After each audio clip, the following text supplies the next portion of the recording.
Welcome back to Sunday Night in America. Gaza is home to natural beauty and the depravity of Hamas. There are Palestinians living there seemingly unwanted by neighboring Arab countries. Israel has been victimized repeatedly by terrorism emanating from Gaza and therefore has a security interest in who takes over.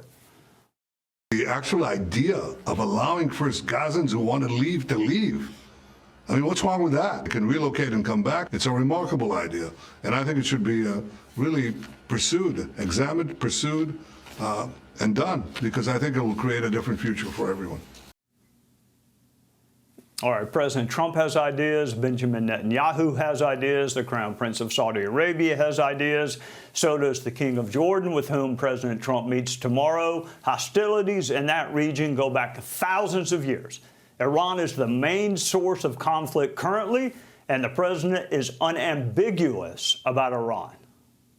They cannot have a nuclear weapon. It's very simple. I'm not putting restrictions. They cannot have one thing. They cannot have a nuclear weapon. And if I think that they will have a nuclear weapon, despite what I just said, I think that's going to be very unfortunate for them.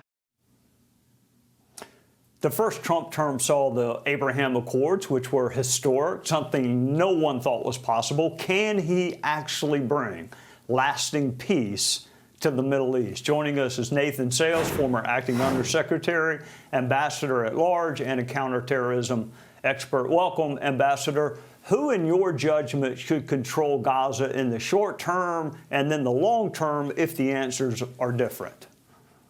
Hey, Trey. Well, the easy answer to that question is who should not control Gaza? And the answer to that is Hamas. Hamas control over Gaza has been a recipe for disaster, not only for the Israelis who have suffered extensive terrorism at Hamas's hands, but also for the Palestinian people themselves, because Hamas doesn't care about building roads, hospitals, providing food and other basic necessities. They care about one thing, and that's killing as many Jews as possible. So first thing that has to happen without any qualification at all, Hamas has to be destroyed and cannot play any role in the future of governance in Gaza.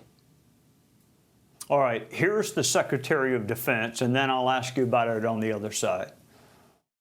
Ultimately, all options are on the table because we're not going to lay out exactly what we would or would not do in this particular context. This is an outside-the-box thinker who understands, Laura, the definition of insanity, which is trying to do the same thing and hoping for a different result. And in Gaza, we've seen for decades, time and time again, this false belief that if we just try a different sort of Hamas, or maybe the Palestinian Authority, or maybe once they're cleared and then we allow them back in and we renegotiate again, that we'll get some sort of a different outcome.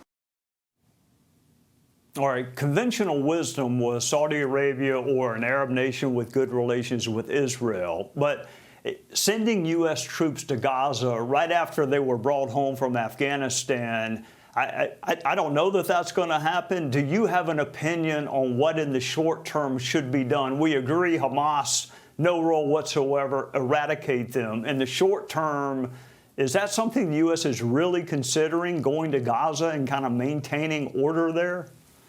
Well, it's a great question, Trey, and I think we need to hear more from the White House about what the president has in mind. We know a couple of things. One, the United States doesn't have the greatest track record when it comes to nation building in the Middle East. And it's not clear to me that we want to take on that responsibility after seeing, the failure of our efforts in Afghanistan and Iraq still an open question.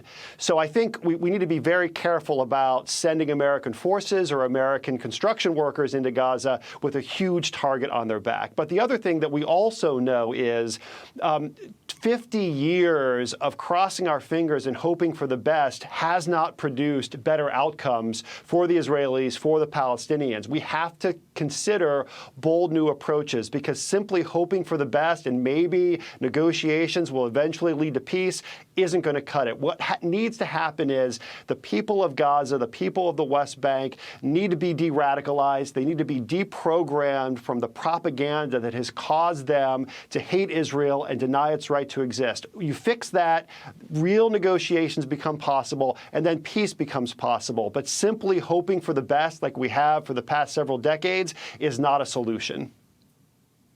All right, let me ask you a somewhat provocative question. If Iran is indeed the major force of disruption in the region and threatening to assassinate U.S. government officials, including our president, why not pursue regime change there?